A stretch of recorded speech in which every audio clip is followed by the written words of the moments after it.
Hello everyone. सो आज हम halo alkane और हेलो एरेन चैप्टर के कुछ इम्पॉर्टेंट कंपाउंड की बात करने वाले हैं। तो हेडिंग लगाएंगे topic some important compound. Okay, so some important compound में जो हमारा पहला कंपाउंड है वो है डाइक्लोरोमीथेन। तो पहला जो कंपाउंड हम इसमें स्टडी करेंगे, हेडिंग लगाइए पहला डाइक्लोरोमीथेन। डाइक्लोरोमीथेन की बात करने वाले, ठीक है। इसका जो स्ट्रक्चर होता है, इसका जो फॉर्मूला होता है वो होता है CH2Cl2। अगर हम इसके स्ट्रक्चर की बात करें तो इसका स्ट्रक्चर होता है कार्बन, 2 हाइड्रोजन जुड़े हुए होते हैं और 2 हमारे क्लोरीन जुड़े हुए होते हैं। ओके, तो ये होता है हमारा डाइक्लोरोमीथेन। ओके, दो क्लोरीन है इसलिए इसको डाइक्लोरो बोलते हैं और एक कार्बन है इसीलिए इसको क्या बोलते हैं, मीथेन। तो दो क्लोरीन और एक कार्बन की वजह से इसका नाम होता है डाइक्लोरोमीथेन। अगर हम इसके कुछ प्रॉपर्टी की बात करें तो हम प्रॉपर्टी इसकी लिख सकते हैं, it is a colourless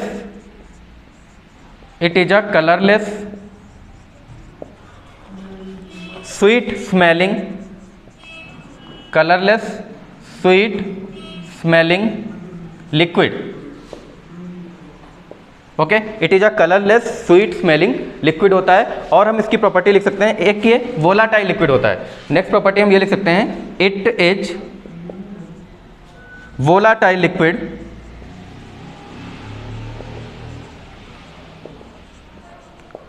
liquid having low boiling point. Okay, low boiling point होने की वजह से ये वोलाटाइल होता है। क्यों वोलाटाइल क्या होता है? वोलाटाइल का मीन होता है जो इवोपरेट हो जाए, खुद से आसानी से इवोपरेट हो जाए। तो इसका बॉइलिंग पॉइंट कम होता है और कम बॉइलिंग पॉइंट होने की वजह से ये हमें वोलाटाइल के फॉर्म में, वोलाटाइल नेचर के फॉर्म में देखने को मिलता है। बाकी अगर हम इसके कुछ यूज्ड की बात करें तो ये जो बहुत ज़्यादा यूज होता है वो सॉल्वेंट के फॉर्म में होता है, ठीक है। वो भी हमें फार्मास्यूटिकल कंपनीज में देखने को मिलता है। ऐसा क्यों होता है? ऐसा इसलिए होता है क्योंकि जो फार्मास्यूटिकल कंपनी है उसमें जो सॉल्वेंट यूज होता है उसको हमें बाद में एक्सट्रैक्ट भी करना होता है, उसका एक्सर्शन भी करना होता है, उसको निकालना भी होता है। तो ये रिमूविंग में आसानी होती है। क्यों रिमूविंग में आसानी होती है? क्योंकि इसका बॉइलिंग पॉइंट कम होता है। तो इसको हम थोड़ा सा हीट करते हैं और ये इवोपरेट होकर अलग हो जाता है और बाकी जो हमारी मेडिसिन वगैरह बनती हैं, जो भी चीज़ें बनती हैं वो सेपरेट आउट हो जाती हैं, ठीक है। तो यहाँ पर हम लिख सकते हैं, it is used as solvent in a paint remover, ठीक है। पेंट रिमूवर में भी ये यूज होता है। एंड इन फार्मास्यूटिकल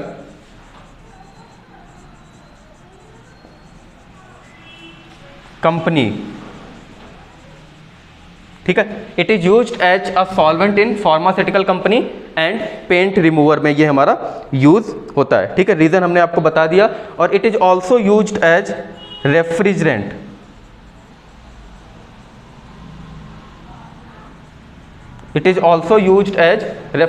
इसको हम रेफ्रिजरेंट की तरह भी यूज करते हैं। तो ये कुछ इंपॉर्टेंट पॉइंट हैं हमारे डाइक्लोरोमीथेन के बारे में जिनको आप नोट डाउन कर लो।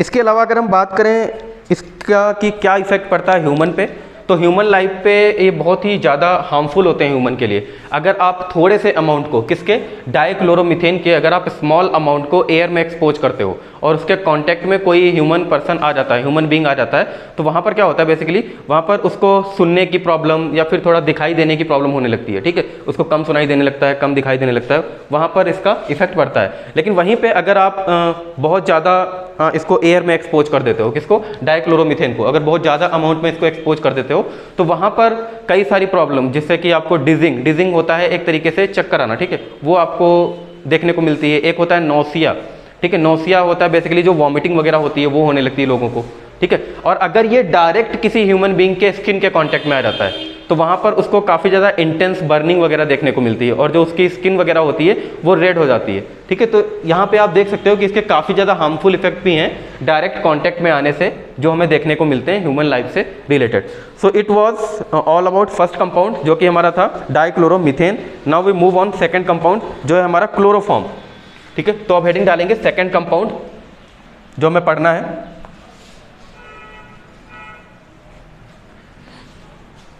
क्लोरोफॉर्म, तो हेडिंग डालिए chloroform.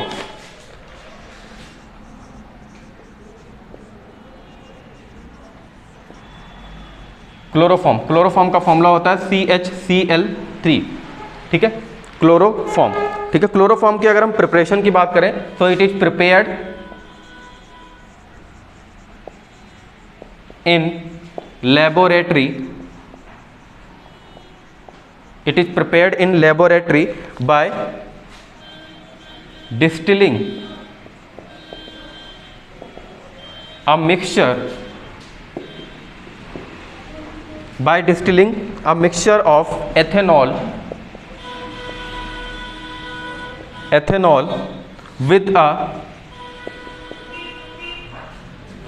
suspension of bleaching powder with a suspension of bleaching powder. Okay, तो अगर हमें लेबोरेटरी में क्लोरोफॉर्म बनाना है तो लेबोरेटरी में हम क्लोरोफॉर्म एथेनॉल की रिएक्शन ब्लीचिंग पाउडर के साथ करवा के बनवा सकते हैं। ठीक है, अगर हम इसके प्रोसेस की बात करें तो हमारा ब्लीचिंग पाउडर होता है CaOCl2, इसकी रिएक्शन हम H2O के साथ कराते हैं तो इसका ऑक्सीडेशन हो जाता है। क्या होता है? ऑक्सीडेशन होता है, और ऑक्सीडेशन होने के बाद ये हमारा कन्वर्ट हो जाता है कैल्शियम हाइड्रोक्साइड में, जिसको हम लाइम वाटर भी बोलते हैं, along with chlorine gas. Chlorine gas को ये इवॉल्व करता है। तो ये हमारा पहला स्टेप हो जाता है। दूसरे स्टेप में हमारा जो हमारा एथेनॉल होता है CH3CH2OH, जिसको हम एथाइल अल्कोहल भी बोलते हैं, इसको क्लोरीन क्या कर देता है? ऑक्सीडाइज कर देता है। ठीक है, और ये हमारा कन्वर्ट हो जाता है, ऑक्सीडाइज होने के बाद ये हमारा एल्डिहाइड में कन्वर्ट हो जाता है, एल्डिहाइड में। ठीक है, अलॉन्ग विद HCl। ठीक है, फिर नेक्स्ट स्टेप में हमारा ये जो एल्डिहाइड बनता है, एस्टल्डिहाइड इसको हम बोलते हैं, ये CH3CH2, ये अगेन हमारा क्लोरीन के साथ रिएक्शन करता है और कन्वर्ट हो जाता है क्लोरल। क्लोरल किसको बोलते हैं? CCl3CHO। जितने भी हाइड्रोजन थे हमारे एल्डिहाइड में, एक्सेप्ट एल्डिहाइड ग्रुप वाले हाइड्रोजन को छोड़ के, वो सभी क्लोरीन से रिप्लेस हो जाते हैं। इसको हम क्लोरल बोलते हैं, क्लोरल। ठीक है, अलॉन्ग विद यहाँ पर भी HCl इवॉल्व होता है। ठीक है, फिर जो हमारा लास्ट स्टेप होता है उसमें जो हमारा क्लोरल होता है, या इसको हम ट्राई क्लोरोएस्टल्डिहाइड भी बोलते हैं। ठीक है, जो हमारा क्लोरल होता है वो हमारा पास किया जाता है उसको कैल्शियम हाइड्रोक्साइड सॉल्यूशन से। देन ये हमारा कन्वर्ट हो जाता है क्लोरोफॉर्म में, और यहाँ पर हमें एक बाई प्रोडक्ट मिलता है जो कि होता है हमारा कैल्शियम फॉर्मेट। ठीक है, तो calcium formate along with chloroform, ये हमें यहाँ पर देखने को मिलता है।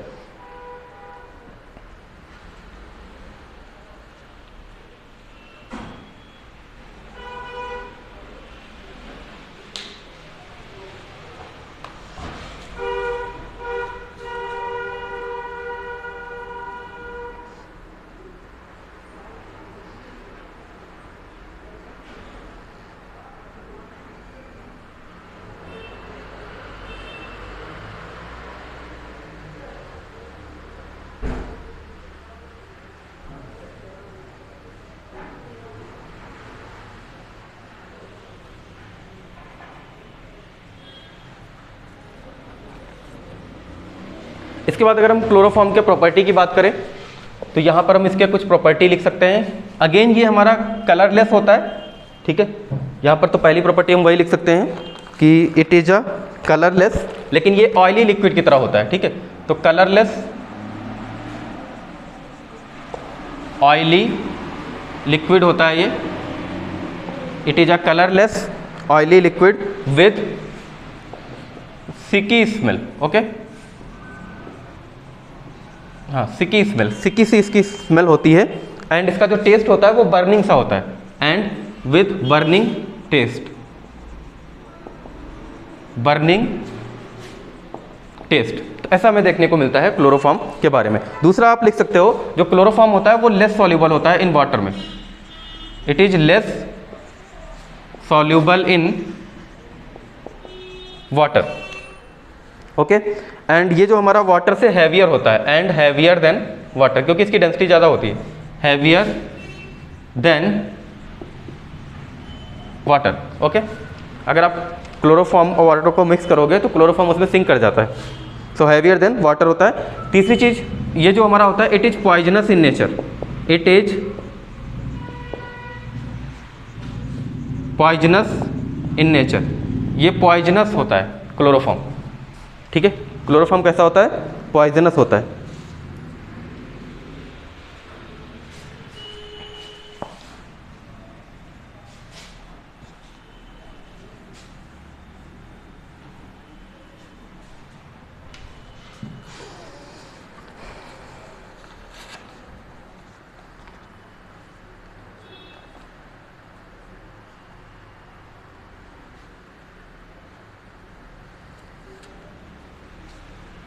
ठीक है, तो यहाँ तक लिख लिया। क्लोरोफॉर्म जो हमारा होता है वो पॉइजनस इन नेचर होता है। दूसरी चीज़ अगर हम बात करें, अगर कोई क्लोरोफॉर्म को इनहेल कर लेता है तो ये बहुत ही अनकॉन्शियसनेस सा होता है, ठीक है।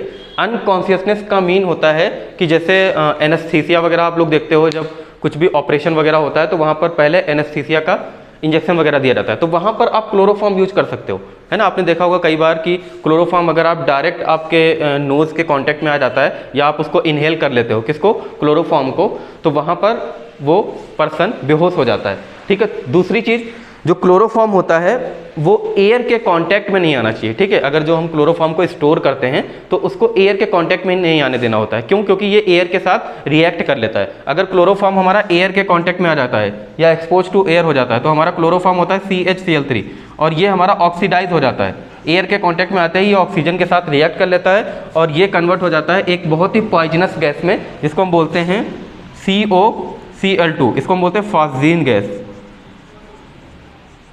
Phosgene gas along with HCl, ठीक है। तो क्लोरोफॉर्म का यूज आपने देखा कि क्लोरोफॉर्म का जो यूज होता है वो एनेस्थीसिया में होता है, लेकिन क्लोरोफॉर्म जैसे ही कांटेक्ट में आता है एयर के तो ये एक बहुत ही पॉइजनस गैस बना लेता है, फास्जीन गैस, जिसको अगर बॉडी में एंटर किया जाए तो इवन कई बार डेथ भी हो जाती है। तो यहाँ पर इस चीज़ को बहुत ज़्यादा ध्यान में रखा जाता है कि जो क्लोरोफॉर्म है जो हम यूज कर रहे हैं एनेस्थीसिया के लिए, ठीक है, वो एयर के कांटेक्ट में ना आया हो, या फिर उसको हम ऐसे प्रिजर्व करके रखते हैं कि वो एयर के कांटेक्ट में ना आए। तो हम प्रिजर्व कैसे करते हैं? इसको हम प्रिजर्व करते हैं कि सनलाइट से दूर रखते हैं। तो सनलाइट से दूर रखने के लिए इसको हम एक तो डार्क बॉटल में पैक करके रखते हैं, किसको? क्लोरोफॉर्म को। दूसरा जो हमारा उसका कॉक वगैरह होता है, जो उसका कैप होता है, उसको काफ़ी टाइटली पैक करके रखते हैं। तीसरी चीज़ आप ये कर सकते हो कि जो हमारा क्लोरोफॉर्म होता है इसमें आप 0.6 से 1% तक एल्कोहल ऐड करके रख सकते हो, एल्कोहल को ऐड करके रख सकते हो। क्यों? क्योंकि अगर आप 0.6 से 1% एल्कोहल आप क्लोरोफॉर्म में ऐड करके रखते हो तो गलती से जो हमारा क्लोरोफॉर्म थोड़ा सा फास्जीन में कन्वर्ट भी हो जाता है, तो उस फास्जीन को ये डाईइथाइल कार्बोनेट में कन्वर्ट कर देता है। कौन? एल्कोहल डाईइथाइल कार्बोनेट में कन्वर्ट कर देता है। अगर हम डाईइथाइल कार्बोनेट के फॉर्मूले की बात करें तो फॉर्मूला होता है C2H5 CO3, ये होता है हमारा डाईइथाइल कार्बोनेट, और जो हमारा नॉन टॉक्सिक होता है, ठीक है, ये हमारा नॉन टॉक्सिक इन नेचर होता है, तो ये हमारे लिए हार्मफुल नहीं होता है, नॉन टॉक्सिक नेचर होता है, ठीक है। तो इन तीन मेथड से हम क्लोरोफॉर्म को प्रिजर्व कर सकते हैं, एक तो डार्क बॉटल में रख के, एक उसको टाइटली पैक करके, ठीक है, अच्छे से उसकी पैकिंग करके, तीसरा अगर हमारा थोड़ा सा जो क्लोरोफॉर्म है अगर कन्वर्ट भी हो जाता है फास्जीन गैस में तो उसमें हम अगर 0.6 से 1% एल्कोहल मिला देते हैं तो वो एल्कोहल क्या करता है, उस फास्जीन गैस को डाईइथाइल कार्बोनेट में कन्वर्ट कर देता है, और जो डाईइथाइल कार्बोनेट है वो नॉन टॉक्सिक इन नेचर होता है, ठीक है। तो यहाँ पर आप क्लोरोफॉर्म के एप्लीकेशन देख सकते हो। बाकी हम क्लोरोफॉर्म के अगर और एप्लीकेशन की बात करें तो क्लोरोफॉर्म हमारा फ्रियोन, एक फ्रियोन होता है जो हमारा रेफ्रिजरेंट होता है, उसको बनाने में यूज होता है, ठीक है, वहाँ पर उस बनाने में यूज होता है। बाकी और चीज़ आप देख सकते हो कि क्लोरोफॉर्म का जो फार्मास्यूटिकल कंपनी वगैरह है वहाँ पर इसके एप्लीकेशन काफ़ी सारे देखने को मिलते हैं, काफ़ी सारी मेडिसिन में हम इसको यूज करते हैं, है ना। तीसरा आपने अभी एग्जाम्पल हमने बताया, इसको एनेस्थीसिया में यूज करते हैं, जो काफ़ी ज़्यादा नॉर्मल हो गया है कि हमारा जो भी ऑपरेशन वगैरह होते हैं तो वहाँ पर एनेस्थीसिया का इंजेक्शन वगैरह देना होता है, तो वहाँ पर भी हम क्लोरोफॉर्म यूज कर सकते हैं, ठीक है। तीसरी चीज़, नेक्स्ट चीज़ जो है, हम क्लोरोफॉर्म से कई सारे कंपाउंड भी बना सकते हैं। जैसे अगर हम इसको हम सिल्वर पाउडर के साथ रिएक्शन कराएं, किसकी, क्लोरोफॉर्म की। अगर हम क्लोरोफॉर्म की सिल्वर पाउडर, ठीक है, लेट सपोज हमने क्लोरोफॉर्म लिया CHCl3, एक और मॉलिक्यूल ले लेते हैं क्लोरोफॉर्म का CHCl3, इसकी रिएक्शन हमने करवा दी सिल्वर के साथ, ठीक है। सिल्वर ये क्या है, पाउडर है, सिल्वर का पाउडर है, ठीक है। सिल्वर पाउडर के साथ जब रिएक्शन कराते हैं तो ये हमारा कन्वर्ट हो जाता है एसिटाइलिन में, किसमें, एसिटाइलिन में। तो एसिटाइलिन प्रिपरेशन का मेथड भी ये हो जाता है जो हम हाइड्रोकार्बन में पढ़ते हैं। यहाँ से आप एसिटाइलिन बना सकते हो with the help of chloroform. तो एक एप्लीकेशन ये भी हमें देखने को मिलता है क्लोरोफॉर्म का, जो कि हमारा केमिकल रिएक्शन के फॉर्म में भी आप देख सकते हो। तो ये था हमारा क्लोरोफॉर्म के बारे में।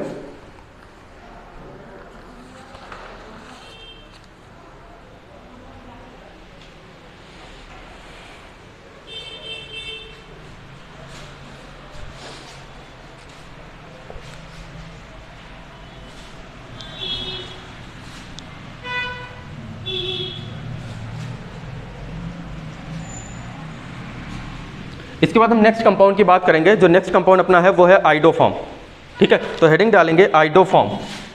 नेक्स्ट कंपाउंड जो है आइडोफॉर्म। इससे पहले हमने कंपाउंड पढ़ा था क्लोरोफॉर्म। तो क्लोरोफॉर्म में था CHCl3, तो यहाँ पर आइडो आ गया है, तो यहाँ पर क्या हो जाएगा CHI3, बस इतना सा चेंज आएगा केमिकल फॉर्मूला में, ठीक है।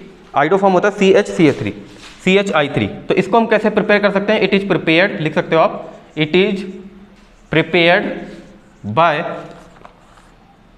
या फिर it is prepared in laboratory. अगर हम इसमें लेबोरेटरी की बात करते हैं, in laboratory, it is prepared in laboratory by heating ethanol और एसीटोन विथ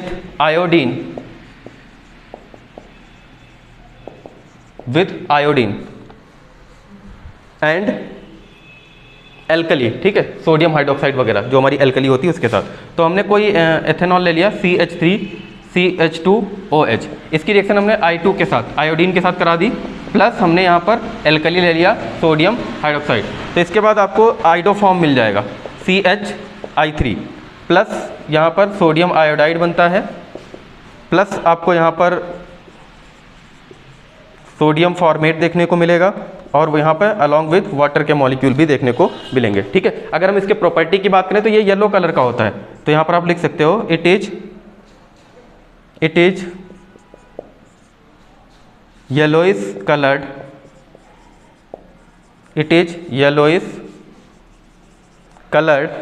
क्रिस्टलाइन सॉलिड, ठीक है। क्रिस्टलाइन सॉलिड के फॉर्म में मिलता है, जिसका आप यूज कर सकते हो, वही इसका भी यूज जो हमारा होता है वो फार्मास्यूटिकल कंपनी में होता है, ठीक है। Used in the manufacture of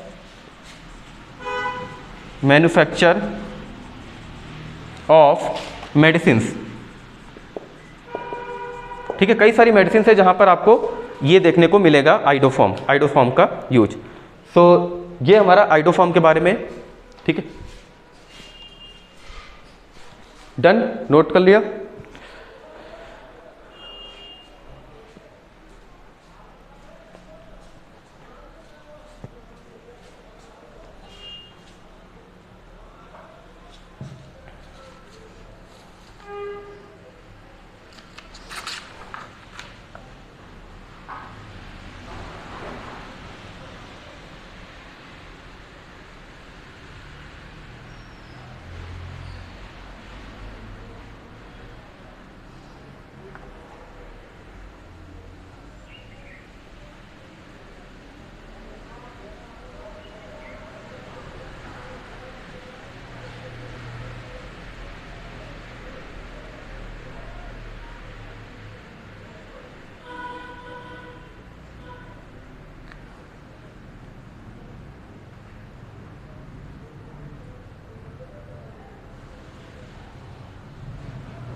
सो अब हम पढ़ेंगे अगला कंपाउंड जो कि है हमारा carbon tetrachloride.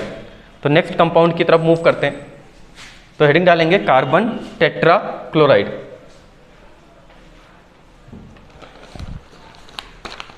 Carbon tetrachloride या फिर इसको टेट्रा क्लोरोमीथेन भी बोलते हैं, tetrachloromethane, CCl4, tetra chloromethane.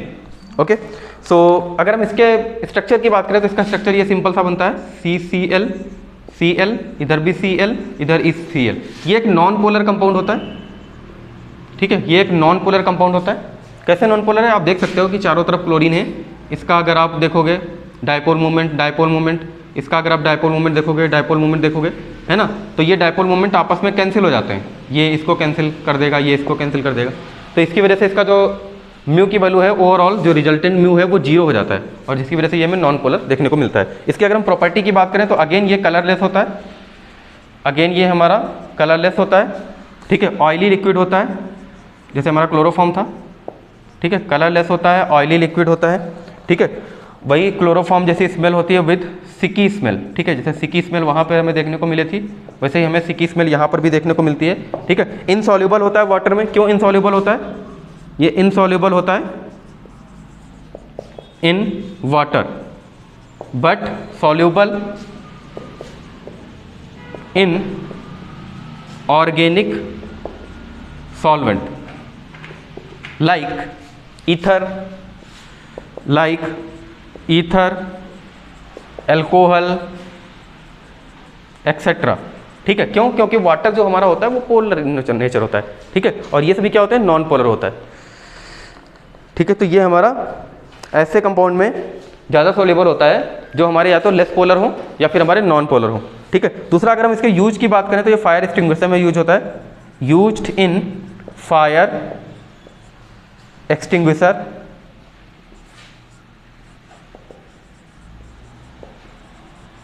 Fire extinguisher, dry cleaning में भी ये आपको देखने को मिलेगा, CCl4, ठीक है, ड्राई क्लीनिंग में देखने को मिलता है। फार्मास्यूटिकल में आपको देखने को मिलेगा, वही मेडिसिन वगैरह बनाने में।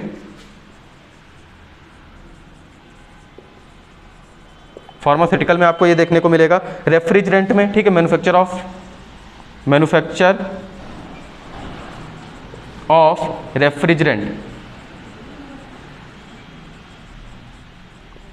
ऑफ रेफ्रिजरेंट में आपको ये देखने को मिलेगा, ठीक है। तो ये कुछ हमारे मेन एप्लीकेशन है टेट्रा क्लोरोमीथेन के, ठीक है। Used in fire extinguisher, dry cleaning, pharmaceuticals, manufacture of refrigerant, इन सब में हमें टेट्रा क्लोरोमीथेन देखने को मिलेगा, ठीक है। अगर टेट्रा क्लोरोमीथेन भी हमारा जो होता है वो ह्यूमन के लिए काफ़ी ज़्यादा हार्मफुल होता है। अगर हम बात करें ये डायरेक्ट हमारे बॉडी के कांटेक्ट में आ जाता है तो हमें स्किन डिजीज वगैरह बहुत ज़्यादा होने का रहता है, ठीक है, डर रहता है, ठीक है। कई बार क्या होता है, कई बार बहुत ज़्यादा सीवियर बीमारी हो जाती है इसकी वजह से। एक तो हमारा स्किन वगैरह की बीमारी होती है, लीवर कैंसर वगैरह हो जाता है अगर हमारे डायरेक्ट कांटेक्ट में आ जाता है कार्बन टेट्रा क्लोराइड। दूसरा, कभी कभी पर्सन कोमा में भी चला जाता है ना, और उसकी डेथ भी हो जाती है। तो इसका बहुत ज़्यादा हार्मफुल इफेक्ट भी होता है कार्बन टेट्रा क्लोराइड का, ठीक है, अगर ये हमारा डायरेक्टली टच में आ जाता है। दूसरा चीज़, ये जो हमारी ओजोन लेयर है उसको भी डिप्लेट करता है, ठीक है, ओजोन लेयर का भी डिप्लेशन करता है, जिसकी वजह से जब ओजोन लेयर का डिप्लेशन होगा तो क्या होगा, तो जो यूवी रेज हैं वो आके ह्यूमन की स्किन पे आएंगी, ठीक है, जो यूवी रेज हैं वो डायरेक्टली ह्यूमन के स्किन से स्ट्राइक करेंगे, ठीक है। तो उसकी वजह से क्या होगा, जो ह्यूमन की स्किन डिजीज वगैरह हैं वो होती हैं, जैसे स्किन का कैंसर हो जाता है, ठीक है, ये सभी बीमारी आपको देखने को मिलेंगी, स्किन कैंसर, या फिर आपको आई पे काफ़ी ज़्यादा डिसऑर्डर देखने को मिलेगा, है ना, या फिर जो हमारा डाइजेशन सिस्टम से रिलेटेड प्रॉब्लम है, इम्यून सिस्टम से रिलेटेड प्रॉब्लम है, वो सभी जनरेट होती हैं। तो कार्बन टेट्रा क्लोराइड का बहुत ज़्यादा हार्मफुल इफेक्ट देखने को हमें मिलता है ह्यूमन लाइफ पे, ठीक। तो ये था हमारा carbon tetrachloride. Now we move on next compound जो हमारा है फ्रियॉन्स, ठीक है, फ्रियॉन्स पढ़ लेते हैं, उसके बाद DDT है और फिर हमारा ये कंप्लीट हो जाएगा।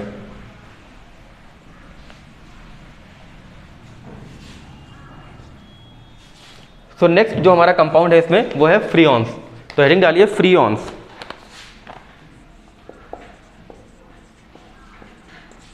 फ्रियॉन्स, ठीक है। अब फ्रियॉन्स क्या होता है, ये क्लोरोफ्लोरोकार्बन होता है, आप इसके बारे में लिख सकते हो। The chloro fluoro compound, the chlorofluoro compound of methane and ethane, the chlorofluoro compound of methane and ethane are collectively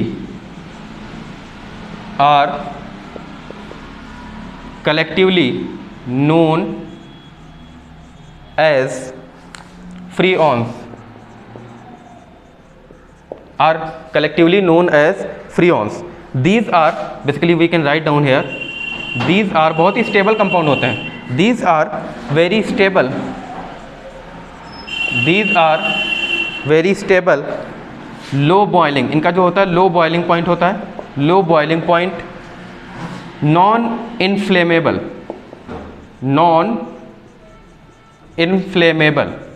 ठीक है, low boiling point, non inflammable, very stable, ठीक है, non toxic,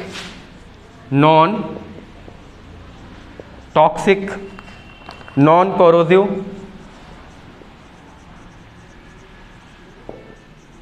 corrosive, easily liquefiable, okay,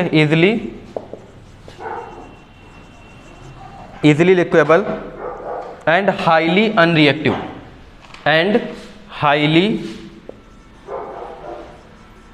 unreactive.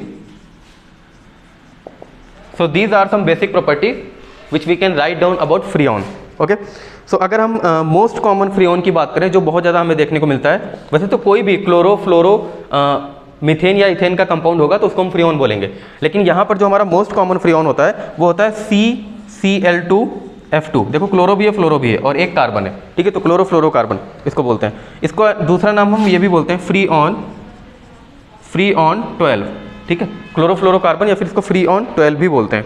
ये जो हमारा manufacture होता है उसको हम बोलते हैं स्वार्ट्स रिएक्शन, ठीक है, Swarts reaction, it is manufactured by Swarts reaction, ठीक है, स्वार्ट्स रिएक्शन से इसको हम मैन्युफैक्चर करते हैं। अगर हम बात करें रिएक्शन क्या होती है, तो रिएक्शन हमारा कार्बन टेट्राक्लोराइड की रिएक्शन हमें करवानी होती है antimony pentafluoride in the presence of antimony pentachloride, ठीक है, तो हमारा बन जाता है SbCl3 प्लस हमारा फ्रीऑन बन जाता है CCl2F2, ये हमारा कंपाउंड फॉर्म होता है, ठीक है, इसको हम बोलते हैं फ्रीऑन। नाम इसका क्या होता है, फ्रीऑन 12 या फिर CCl2F2। अगर हम इसकी प्रॉपर्टी की बात करें या इसके यूजेस की बात करें तो ये रेफ्रिजरेंट में, ठीक है, जो हमारा रेफ्रिजरेटर होता है घर में ना, उसमें एज अ रेफ्रिजरेंट जो कूलिंग सिस्टम प्रोवाइड करता है वहाँ पर बहुत ज़्यादा ये यूज होता है। तो फ्रीऑन इज यूज्ड एंड, इसको हम लिख सकते हैं, it is used as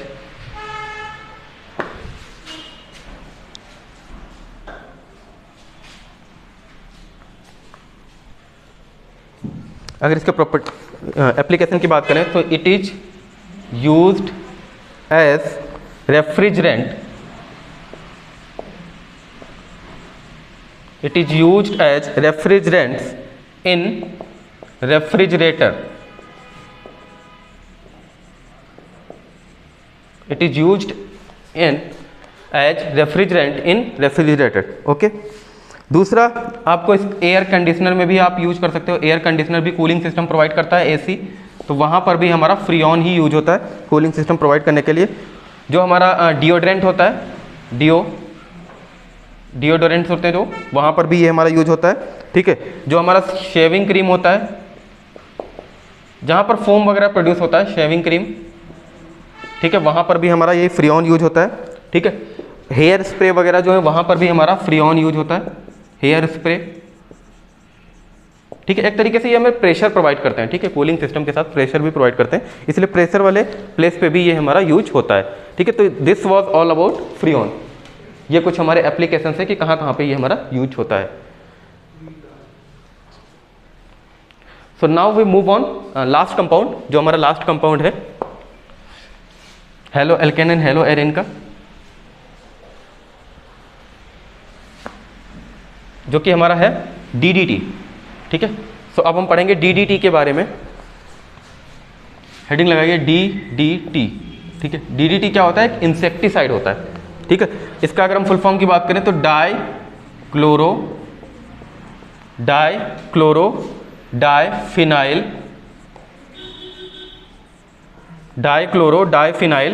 trichloro ethane, dichloro diphenyl trichloro ethane, it is the full form of DDT। Okay, अगर हम इसकी बात करें तो इट वॉज प्रिपेयर्ड बाय, इसको कैसे प्रिपेयर किया गया था, सो it was prepared by heating, it was prepared by heating mixture of chloral की बात हम पहले भी कर चुके हैं, ठीक है। क्लोरल कहाँ पे बना था, जब हम क्लोरोफॉर्म फॉर्म कर रहे थे, ठीक है। Chloral with chlorobenzene,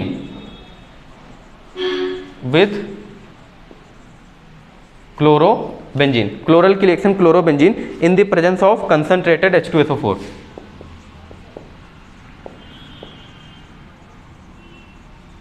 in the presence of concentrated H2SO4।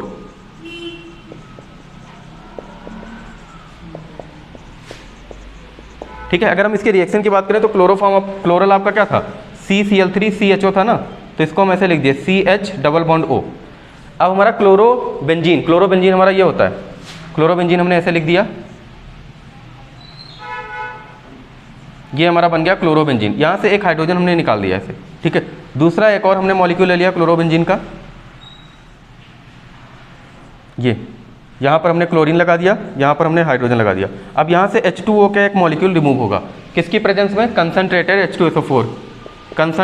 H2SO4। Basically जहाँ पर कंसंट्रेटेड H2SO4 आ जाता है वहाँ पर क्या होता है, वहाँ पर रिमूवल ऑफ वाटर होता है, तो यहाँ से वाटर का मॉलिक्यूल रिमूव हो जाएगा और ये कुछ हमारा ऐसा फॉर्म हो जाएगा, CCl3CH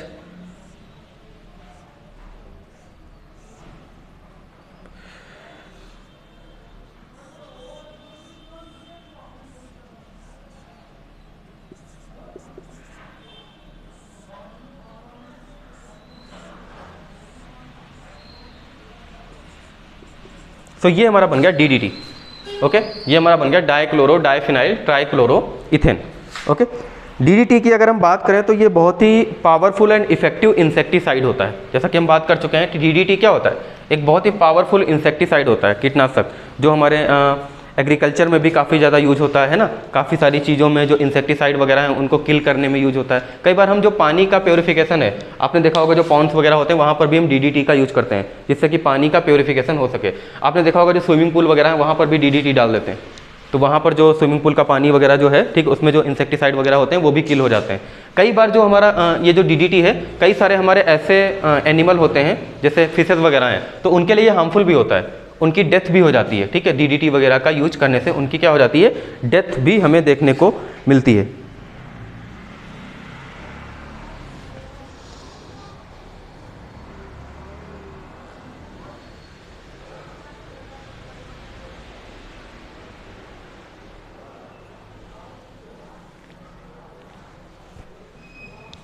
ओके, सो ये हमारा DDT के बारे में था। अगर हम DDT की बात करें तो बेसिकली एक और चीज़ आप देख सकते हो कि ये कुछ एनिमल के लिए काफ़ी ज़्यादा हार्मफुल होता है। हार्मफुल इसलिए होता है क्योंकि कुछ एनिमल में ये मेटाबोलाइज नहीं हो पाता। मेटाबोलाइज का मतलब है ये रिएक्ट नहीं हो पाता, एक तरीके से डाइजेस्ट नहीं हो पाता, जिसकी वजह से ये स्टोर होने लगता है। ठीक है, उनके जो हमारे टिश्यूज़ वगैरह होते हैं एनिमल के, उनके टिश्यूज़ में जो फैटी टिश्यू होते हैं उनमें ये स्टोर होने लगता है, जो कि काफ़ी ज़्यादा हार्मफुल होता है उनके लिए। तो कई सारे कंट्री ने इसको बैन भी कर रखा है DDT के यूज को। अगर हम बात करें USA की, तो USA ने DDT के यूज को बैन कर रखा है। ठीक है, अदरवाइज ये जो हमारा वर्ल्ड वॉर 2 हुआ था उसके बाद DDT का जो एप्लीकेशन है बहुत ज़्यादा हाई लेवल पे होने लगा था, बहुत ज़्यादा मास इसका यूज़ होने लगा था, बहुत ज़्यादा बल्क में। ऐसा क्यों? क्योंकि बाद में जो हमारे मॉस्किटो वगैरह हैं उनको किल करने में, या इंसेक्ट्स वगैरह बहुत ज़्यादा हुए, उसको किल करने में हमारा DDT यूज़ होता था। ठीक है, तो so this was all about DDT।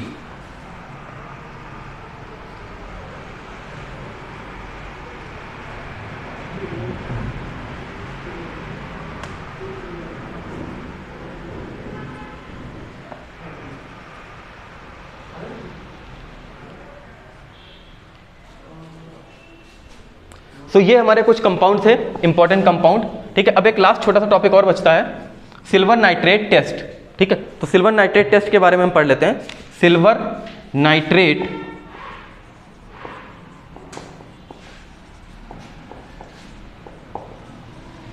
Test, ठीक है, सिल्वर नाइट्रेट टेस्ट। तो अभी हम बात करने जा रहे हैं सिल्वर नाइट्रेट टेस्ट हमारा क्या होता है। तो बेसिकली आपने देखा कि इस चैप्टर में हमने दो कंपाउंड के बारे में पढ़ा। एक था हमारे पास हेलो एल्केन और एक हमारे पास था हेलो एरिन, ठीक है। तो अगर आपको हेलो एल्केन और हेलो एरिन को डिस्टिंग्विश करना हो, इनको सेपरेट करना हो, तो हम सिल्वर नाइट्रेट टेस्ट की हेल्प से इनको सेपरेट कर सकते हैं। कैसे? आपको करना क्या है, जो भी आपको दिया जाए, सपोज एक हेलो एल्केन दिया गया, एक हेलो एरिन दिया गया, तो सबसे पहले आप इनको रिएक्ट करवाइए। किसके साथ? एक्वस या एल्कोहलिक KOH के साथ। किसके साथ रिएक्शन करवाना है?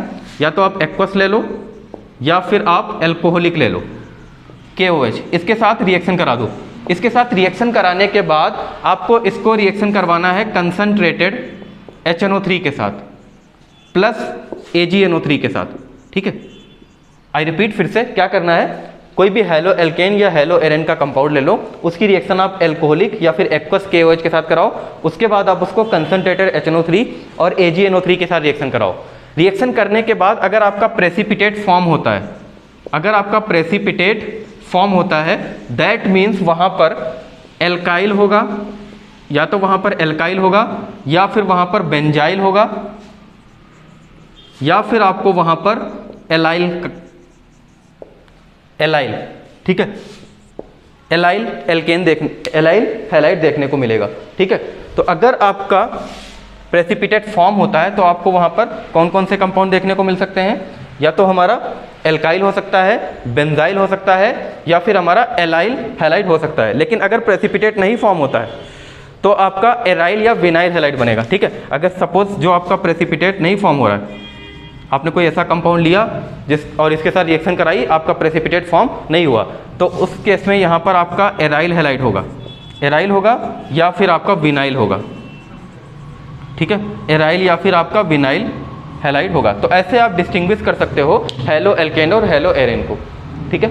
तो ये था हमारा halo alkane and haloarene का लास्ट लेक्चर। यहाँ पर अपना ये चैप्टर कंप्लीट होता है। सो मिलेंगे अगले वीडियो में नए टॉपिक के साथ, तब तक के लिए थैंक यू।